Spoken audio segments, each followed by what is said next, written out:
Autostart in movimento per la settima corsa. Confronto per 4 anni, nuovi vincitori 6.000 euro. 2 Eton Nancy, 3 Edgar Allan Bru, 4 Emma Light, 5 Earthquake, 6 Elettra Miura TRN, 7 Ellie Naldine, 8 Eagle, 9 Etienst, 10 Eleftheria, 11 Elisabetta Griff, 12 Estense Nip, 13 End of West, 14 Elodie VF. Favori timidi per Eton Nancy, numero 2 dello schieramento. Problemi per Edgar Allan Bru. Autostart che prende velocità, si prepara al lancio. Sono partiti con veloce Emma Light ed Elettra Miura TRN. Elettra Miura TRN che prende la testa.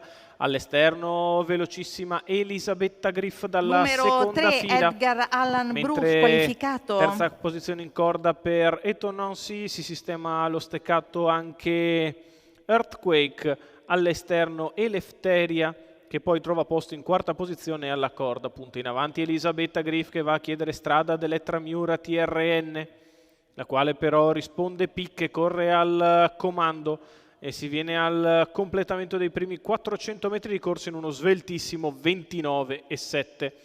Elisabetta Griff cerca posto seconda in corda, gli viene negato però dall'inserimento da parte di Emma Light. In quarta posizione sempre Eton Nancy che precede Eleftheria, quindi Earthquake con al suo esterno Etienst.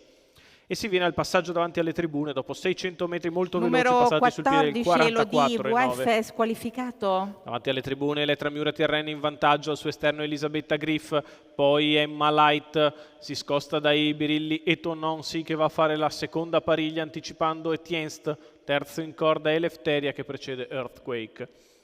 Il giro di corsa passato sul piede dell'1,15,5 e siamo al completamento del primo chilometro. Passato in 1,16,5 dalla testa, frazione molto comoda in 16 per la curva di destra, Elettra Miura TRN in vantaggio.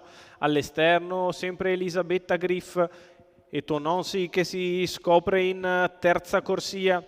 In corda sempre Emma Light, poi Eleftheria, la mossa in mezzo alla pista è quella di Eagle. Intanto la leader ha accelerato, 15,4 alla retta di là, tenta la fuga Elettra Miura TRN a palo lontano quando gli avversari cercano di avvicinarsi, ma non è facile perché Elettra Miura TRN ha cambiato decisamente marcia. Elettra Miura TRN viene in retta arrivo in chiarissima evidenza, inseguita da Eagle a centropista, ma Elettra Miura TRN ha chiuso la partita. Elettra Miura TRN che pur impigrendosi un po' nel finale vince facile al secondo Eagle, al terzo posto finisce Elisabetta Griff. 31,3 ad arrivare, 1,16,6 ragguaglio cronometrico per il successo di Elettra Miura TRN. Manuel Pistone in salchi per il training di Sabina Breccia, i colori del signor Arturo Pantaleo Tarantino. La vittoria della 4 anni da Zorro Photo in cost to cost. Elettra Miura TRN che vince facile. Al secondo posto corre bene Eagle, mentre al terzo posto finisce ancora il numero 11 di Elisabetta Griff, che tutta strada di fuori fa un numero e arriva terza.